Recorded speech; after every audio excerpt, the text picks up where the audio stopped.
Okay, well, and I think that will help everybody just to understand a little better. If you could take one of the power perception tools and go into a little bit more detail and to what the tool is all about. Great. I want to kind of get everybody in the pool, so I hope you all brought your tennis shoes. So we'll do a little bit of this just for the exercise, so it becomes experiential for you. But we're going to choose the tool O.P.V, other people's views. Okay.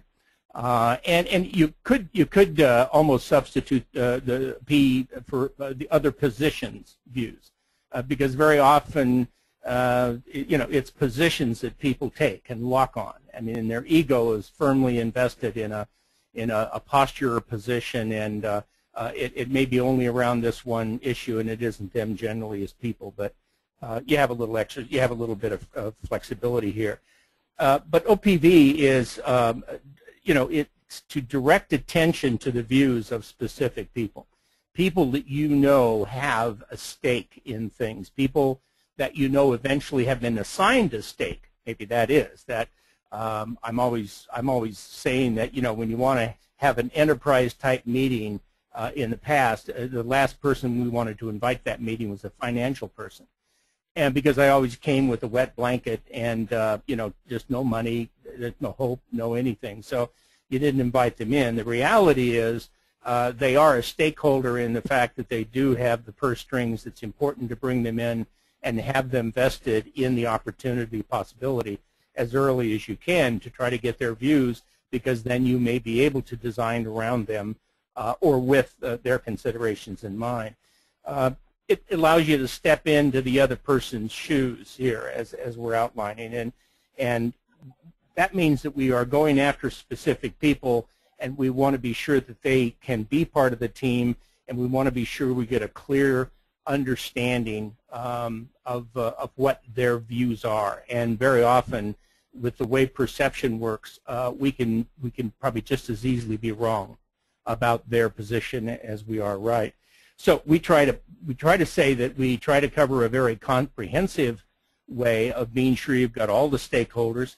We try to get in depth by going really to sit in their stead or in their shoes, and then in a very systematic way we want to be sure that we've gotten all the people and we've gotten everything that they want to bring forth. And then, of course, we also look to try to get balance. We want to be sure that we are scanning as widely as we can with them, and even maybe what their holdings are, their stakes out there are. And then finally, again, we want to be sure that we can look at alternatives with them. And it is amazing how people can once they understand that the goal is not threatening, it is not challenging, it does have a broad impact, it does have bottom line implications, then they can, and also someone to do this with, you might be amazed at how they can get into alternative thoughts and solve problems for you all. So, well, thank you. Yeah, I'm sorry. No, I was just going to say thanks for that little more detail about O.P.V. And I know you have a exercise here for the group to try. Why don't you go ahead and describe the exercise, and then I will direct the people to the chat. Great. Well, I think at this day and age, this is very timely in the sense that most of the automobiles companies are back at the drawing board trying to figure out things that they may have fiddled with in the past, but it's getting more and more serious now with energy, et cetera. So we thought we'd just take this unique design right, and that we would all take the posture, would all put on our hats as a marketing team. Now, I don't care what role you may want to play on that marketing team. I'll let you make your own assignment. But in this case, we are trying to poll or audit the marketing team around this prototype thing that we put together, and you're part of that automobile manufacturing team to consider. So what I'd like to do, and Natalie will explain to you how you do it, but I'd like you to actually give some focus to this. Realize that you're a member of the marketing team for an automobile manufacturer, And I want you now to be thinking from any specific role you can, whether you're in sales, whether you're in product development, whether you're in manufacturing liaison, just pick any kind of role that you may be familiar with and put that role down, and then literally in your chat box, I'd like you to state what you think is important that you need to consider in the role that you're portraying. Okay? So Natalie, if you can help them with the mechanics of that. Yes. We'll just take a minute or two to do it. Use the chat box and first state the view that you think should be considered, and then put a possible view from that perspective. So as the marketing team, if you're thinking you need to think about what 20-somethings would think of this new automobile, then you would put 20-somethings and then a dash and then what their view may be of this vehicle.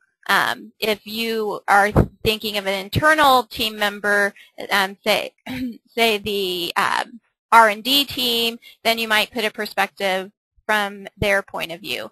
So go ahead and let's, like Grant said, take a minute to go ahead and begin to use the chat, state the perspective, the view, the person that has it, and then what you think their view may be of this vehicle going to market.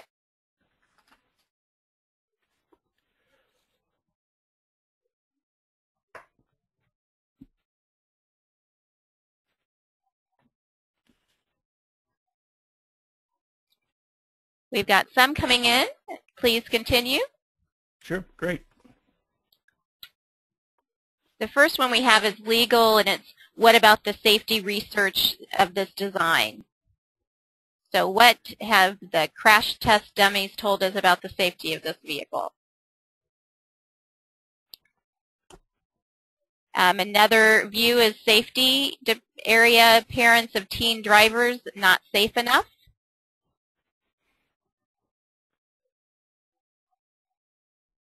Let's get a few more. Go ahead and use your chat. It's on your GoToMeeting bar.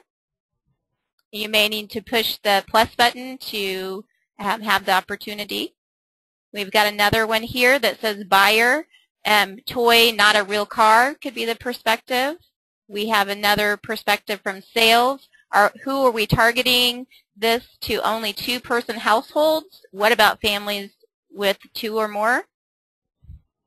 We have a point of view from a family, not enough room for my family, only available for two. And I think that gives us a pretty wide scan, but you can see how you can look at these different perspectives. Grant, what would you like to say to the group? Well, I think you have to accept, and I think for the best for the process to work is you accept these as real valid concerns, and that they you don't sit and immediately challenge anything on the basis of fact at this moment. There's time to do that. You may want to, when you got all your comments in from the other views, you may want to categorize them or put weight, values in weight on any of the responses. Some you may have anticipated, you know, if you're that far down the road, or others that are going to help you set up some new perspectives of which you may want to invite some new folks into. I didn't want to take up the chat room space, but I'm sitting there wondering where the airbag's going to come from, right? And that idea being, because that's number one, my mindset is things got to have an airbag, right? So, but that may not be the fact. This whole thing may be an airbag, but it kind of looks like it. But that being said, it just gives you an example of how everyone can go about in this process of the chat room of putting down varying comments that don't necessarily have to come under a category, but can be subjected to some categorization and to some classifying later on and addressed that way. And some of these may begin to pick up their own momentum now and become let's say a point of greater influence on the ultimate design of this vehicle, or yield up some misperceptions that we have to deal with. So I just wanted us to kind of go through that, and if anybody has anything further, they can throw something in on a chat like that. Okay. Well, great. Thanks, Grant. And I think it shows, too, how you can layer in another tool. So after you have these perspectives, you could say, okay, what plus, minus, and interesting from these various perspectives as well. So. Correct.